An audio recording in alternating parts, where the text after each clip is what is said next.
Simple तरीके गाँ style आज आम प्रस्तुत करवा चिकेन रेसिपी। तो फुल वीडियो को वाच करूँ पूरा ट्रिक से तो जानीपर। तो चलते लेट नक रेसिपी आज आम प्रस्तुत करवा। नमस्कार, जय जगन्नाथ फ्रेंड चिली कुकिंग को आपको अनेक अनेक स्वागत। तो देखो हाफ केजी चिकेन को भलसे पूरा मुझे क्लीन कर पूरा धोई देती।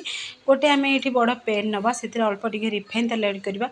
रिफाइन तेल जगह आपने सोरिष तेल भी एड करेंगे।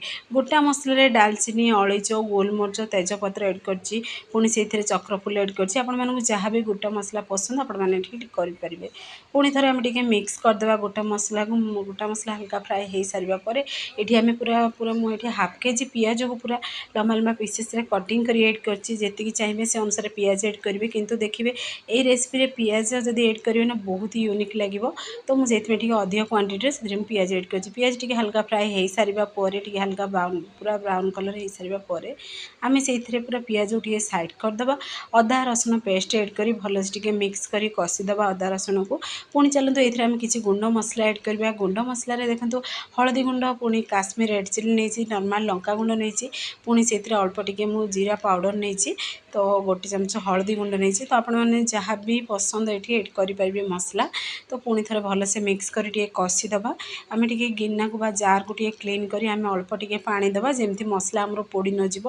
पुणी थे कंटिन्यू पूरा मिक्स करवा। यही समय पूरा गैस जो पूरा लो टू मीडियम फ्लेम रखी ये सब प्रोसेस प्रस्तुत करवा।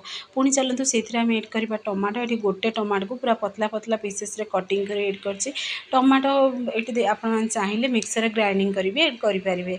तो टमाटो को टी आम सीझा दबा पूर्व दबा स्वाद अनुसार लुण जी आपने चिकेन आलू नवा चाहते से अनुसार लुण एड करेंगे।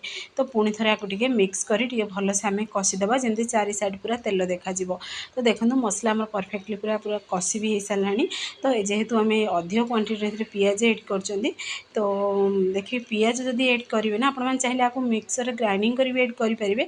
किंतु ये जब लम्बा लम्बा पीसेस कटिंग कर पियाज जब अधिक क्वांटिटी एड करेंगे चिकेन खाଇବା समय पार्टी भी लगे बहुत टेस्टी भी लगे।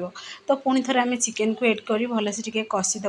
पुणी थे दबा आलू। ये मुझे गोटे बड़ साइज आलू को पूरा टे बड़ बड़ पीसेस कटिंग कर देती।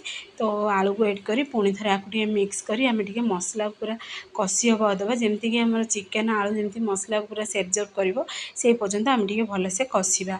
तो ये चलते आम टे ढक्कन को टे बंद करदे। बंद कर पूरा स्लो आंच आपको 5 मिनट पर्यंत टे सीझा दबा। 5 मिनट पर पुणी थे आम ढक्कन को बाहर कर भलसे हाथ साहाଯ୍य ना आपको मिक्स करदे। तो ये समय गैस फ्लेम पूरा हाई फ्लेम रखी टे मिक्स करवा।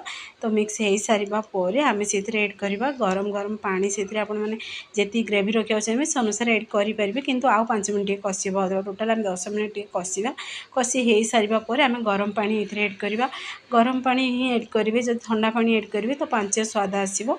तो गरम पानी एड करवा द्वारा देखिए कुकिंग भी फास्ट हम और टेस्टी भी लगे। तो पानी जी ग्रेवी रखिए से अनुसार एड कर सारापर पुणी थे आम ढक्कन को बंद करदे आ 5 मिनट पूरा टोटाल आमको ये 15-20 मिनट लगी चिकेन रेसिपी प्रस्तुत होगापी। तो पुणी थे आपको मिक्स करदे। तो देखो चिकेन भी परफेक्टली पूरा सीझी भी गलानी। तो आपन पाखर भी देखो पूरा पूरी सिंपल तरीका बनने अधिक ये किसी भी आम ए मसला अधिक एड करना तेल भी ये अधिक एड करना। जो देखिए तेल मसला जब कम खाया पसंद करती ताहले घरे निश्चय रेसिपी मोर ट्राए करूँ। तो लास्ट आम एड करवा गोटा पूरा गुंड मसला फ्रेश गुंड मसला टे गोटा मसला को हल्का फ्राए करदे कुटनी साइज कुटिकी एड करेंगे। तो बहुत बढ़िया तार फ्लेवर आसो। पुणी लास्ट अल्प टे कस्तूरी मेथी दबा पुणी थे मिक्स करदे। फाइनाली आमर चिकेन आलू रेसिपी प्रस्तुत हो सारा। तो आपण मैंने घरे आपको निश्चय ट्राए करूँ। देखिए पिलाठू बड़ समस्ते पसंद करेंगे। तार ग्रेवी भी देखो बहुत बढ़िया पूरा बनी तार स्मेल भी बहुत बढ़िया आसी। आपण मानक भिडियोटी पसंद आसो ताहले सांग मानक शेयर करूँ लाइक करूँ। चैनल जब नुआ अच्छा ताहले चैनल को मोर सब्सक्राइब कर दिंतु बेल आइकन को क्लिक कर दिंतु जहाँफल मोर सब वीडियो नोटिफिकेशन प्रथमे आपण मानक पहुँचो। मुझे इजी इजी वीडियो नहीं आसबि आपण मैंने देखी घर निश्चय ट्राए करूँ। देखो लाइटिंग बोली कलर प्रॉपर्ली देखा जाऊनी किंतु बहुत बढ़िया पूरा कलर भी आसी बहुत बढ़िया टेस्टी होता। तो आपण मैंने घरे आपको निश्चय ट्राए करूँ केमती लगे मत कमेंट बॉक्स में जनातु। से पर्यंत रोचे नमस्कार।